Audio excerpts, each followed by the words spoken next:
अभी अभी आपने एक महिला का वीडियो देखा जिसको देखकर आपको लग रहा होगा कि ये कोई एसडीएम या बड़ी अधिकारी है जिसके आगे पीछे पुलिस घूम रही है और उसके लिए गाड़ी के दरवाजे भी खोल रही है और वो लगातार फ़ोन पर बात करती जा रही है। अब अगर आपको ऐसा लग रहा है कि वो कोई एसडीएम या बड़ी अधिकारी है तो आप बिल्कुल गलत हैं। दरअसल ये कोई एसडीएम या बड़ी अधिकारी नहीं है बल्कि एक भूत है। चौंकिए मत, ये एक महिला का भूत ही है जिसकी 4 महीने पहले मौत हो चुकी है। आइए जानते हैं क्या है पूरा मामला। नमस्कार, आपके साथ मैं हूँ स्वाति साहू और आप देख रहे हैं पॉलिटिकल पंचायत पर कहानी क्राइम की। मार्च 2025 में बिहार के मोतिहारी में गुंजा और रंजीत की शादी होती है। गुंजा शादी के बाद से ही परेशान और दुखी रहने लगती है। इधर रंजीत काम पर जाता है और उधर गुंजा पूरे दिन भर फ़ोन पर लगी रहती है, जिसको देखकर ससुराल वाले परेशान हो जाते हैं और वो इस बारे में रंजीत को बताते हैं।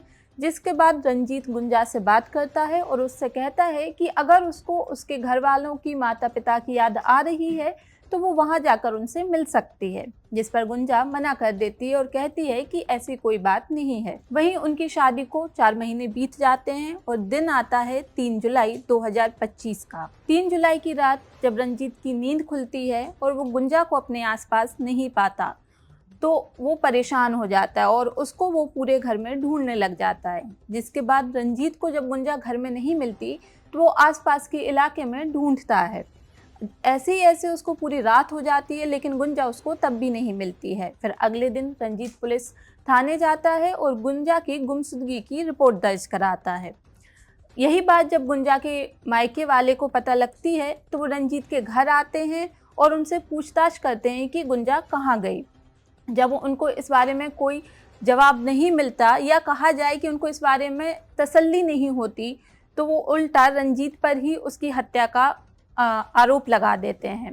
गुंजा के मायके वाले पुलिस में रंजीत पर मामला भी दर्ज करवा देते हैं और उनका आरोप था कि जो रंजीत है उसने ही अपनी पत्नी गुंजा को किडनैप किया, उसकी हत्या की और कहीं उसकी लाश छुपा दी। पुलिस गुंजा के मायके वालों की रिपोर्ट दर्ज करती है, जांच पड़ताल करती है और रंजीत पर मामला दर्ज कर लेती है।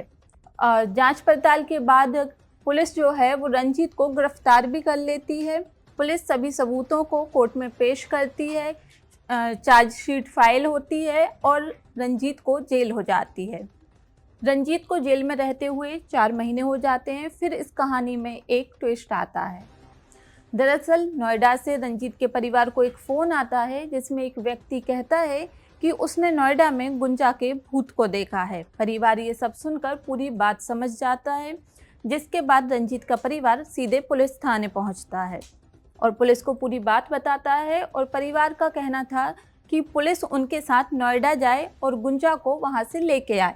अब पुलिस परिवार के साथ नोएडा जाने के लिए तैयार तो हो जाती है लेकिन उनके सामने एक शर्त रख देती है कि अगर वो नोएडा जाएंगे तो इसका पूरा खर्च रंजीत का परिवार उठाएगा। अब मरता क्या ना करता, परिवार राजी हो गया और पुलिस को अपने खर्चे पर नोएडा लेके आ गया। पुलिस और रंजीत का परिवार सब नोएडा पहुंचे। यहाँ उन्होंने गुंजा को ढूंढा और उसको हिरासत में लिया। अब वो वीडियो याद कीजिए जो आपने शुरुआत में देखा था।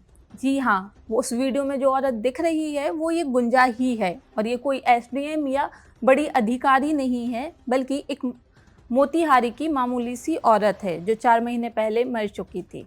गुंजा को हिरासत में लेने के बाद सामने आया कि गुंजा शादी के पहले एक व्यक्ति के साथ प्रेम संबंध में थी। इस बात का पता गुंजा के परिवार को लगा तो उन्होंने गुंजा की शादी कराने की ठानी और एक सीधा साधा सा लड़का ढूंढने लगे। इसी बीच उनको रंजीत मिला तो उन्होंने गुंजा की शादी रंजीत से करा दी। अब यहाँ गुंजा की शादी तो हो गई लेकिन उसके मन से उसका प्रेमी नहीं निकला। शादी के बाद भी वो अपने प्रेमी से ही फ़ोन पर लगातार बात करती रही और दोनों ने एक दिन भागने का प्लान भी कर लिया। पुलिस के पास 3 जुलाई का गुंजा का घर से अकेले भागने का वीडियो था लेकिन उन्होंने उस वीडियो को नज़रअंदाज कर दिया और उन्होंने आनन फानन में जल्द ही इस केस को रफा दफा करने के लिए जो सामने दिखा उसके आधार पर रंजीत पर चार्जशीट दाखिल करवा दी। फिलहाल गुंजा पुलिस की हिरासत में है और रंजीत अभी भी जेल में है। अगर आपको यह वीडियो अच्छा लगा हो तो लाइक, शेयर एंड सब्सक्राइब करें।